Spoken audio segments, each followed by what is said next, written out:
So, what I thought I'd do today is just sort of talk a little bit about money. So, obviously, the best way to get cash is to win things.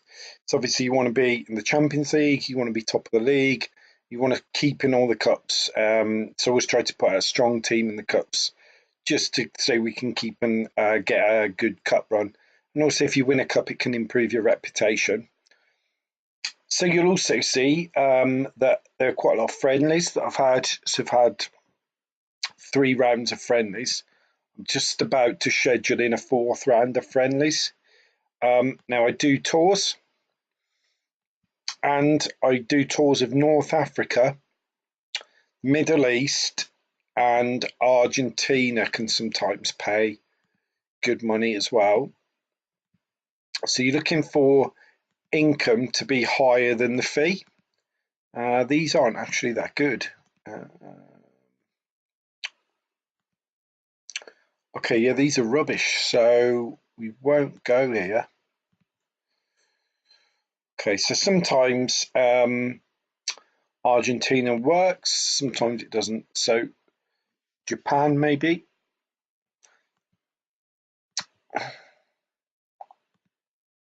Yeah, Japan's better. Oh, yeah, there's one. Okay, so income 45, fee 120.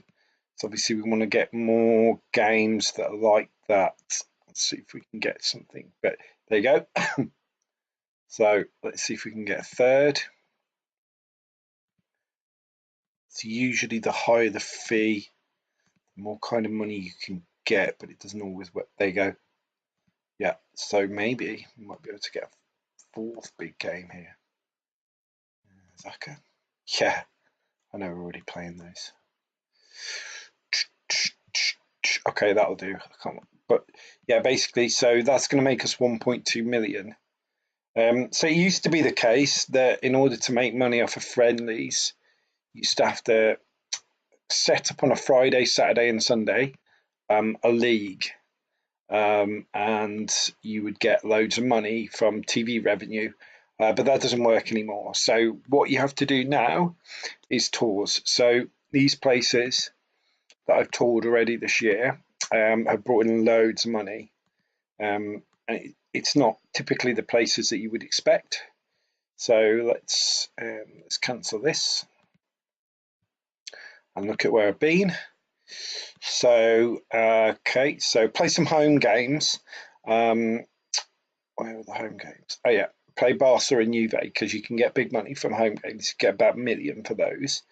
Plays in Morocco, so got big money for playing in Morocco.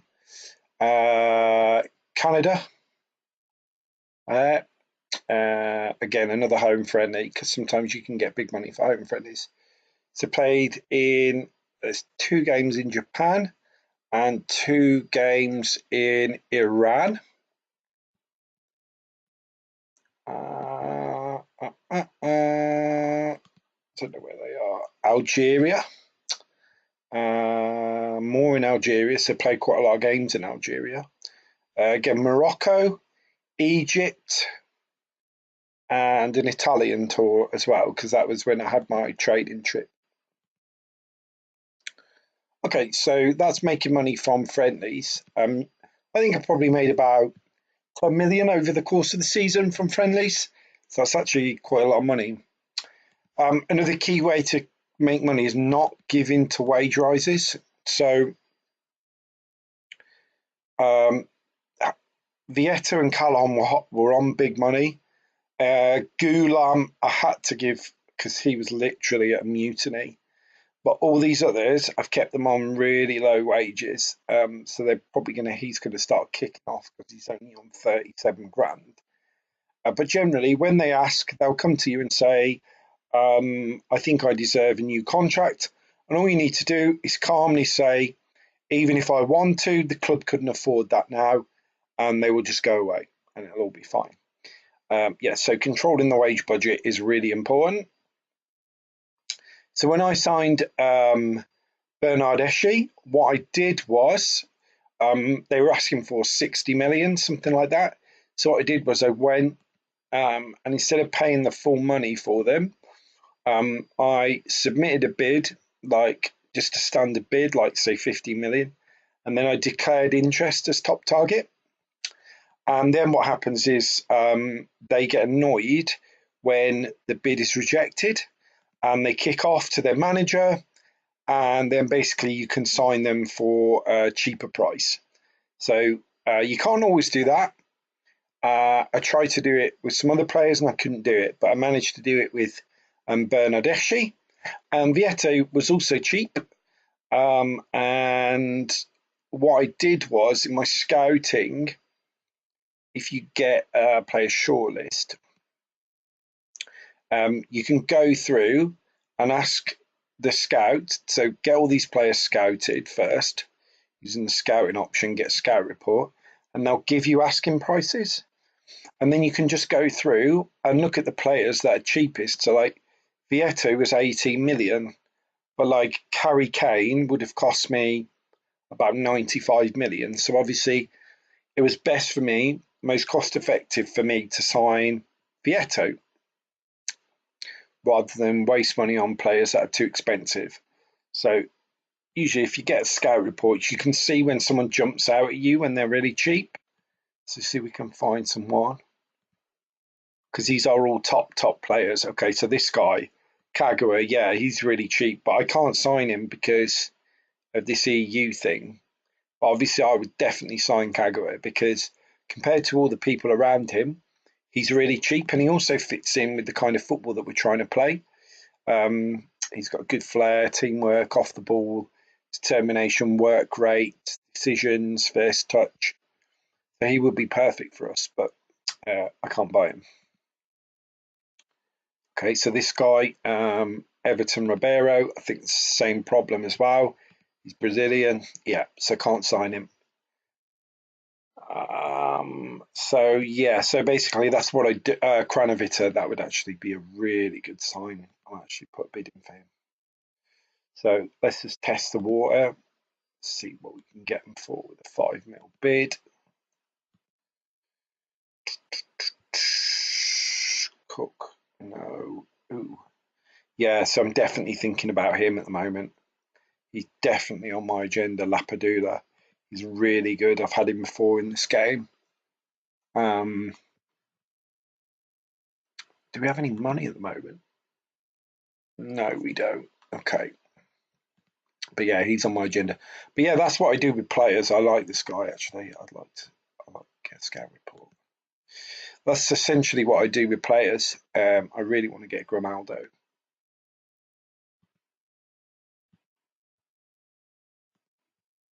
And you'll save tons of money on transfers by using this kind of method. Okay, what I also do as well is you don't need 11 scouts. I tend to keep one scout and then just dismiss the others. So like to dismiss someone, you just go on the contract to mutually terminate them.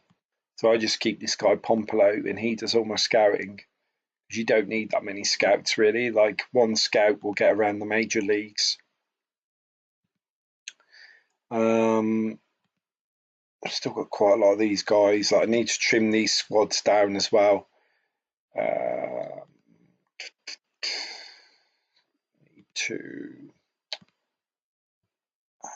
So I need to trim those squads down because you don't want to be paying wages for people that you're not actually using. What else? Oh yeah, when you get offered your own contract, like there's no point in taking the full money. So I negotiated my salary down to 9,500 from something like 70. So obviously then that's 60 grand a week. That's 3 million over the course of the year that I've saved the club. Because there's no benefit to having a high contract, so there's no point. What else could you do to save money? Oh yeah, say if you're offering this guy a new contract, instead of offering like 88,000 in wages, offer like 57 and then money for goals. And also you could take the contract down a little bit lower as well. Try it.